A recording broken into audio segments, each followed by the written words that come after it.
La nuit est tombée sur Ekaterinbourg en Russie. Près de 100 000 personnes sont venues commémorer le centenaire de l'assassinat du dernier des tsars, Nicolas II. Le patriarche Kirill, à la tête de la puissante église orthodoxe, a conduit la célébration et guidé une immense procession du lieu où ont été tués le tsar et sa famille jusqu'au monastère de Ganimalama, à une vingtaine de kilomètres. D'abord, bien sûr, je suis très triste de ce qui s'est passé ici il y a maintenant 100 ans exactement. Et puis, bien sûr, c'est aussi le lieu de naissance de nos martyrs, des martyrs royaux. Ils ont marché pour ne pas oublier. 20 000 personnes de plus les ont rejoints pour assister aux commémorations dans le monastère de Ganimalama, érigé sur le site où ont été enterrés le dernier tsar russe et sa famille après leur exécution. Nicolas II, la tsarine Alexandra et leurs 5 enfants ont été fusillés dans la nuit du 16 au 17 juillet 1918 par les bolcheviks.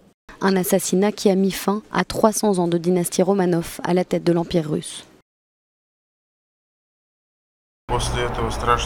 Après ce crime terrible, ce n'est pas seulement la Russie, mais le monde entier qui a commencé à vivre une vie différente.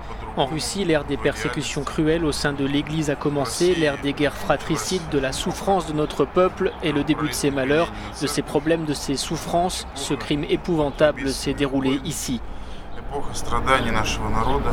En l'an 2000, la famille impériale a été canonisée par l'Église orthodoxe russe et en 2008, la Cour suprême de Russie l'a réhabilitée, la jugeant victime de la répression politique bolchevique.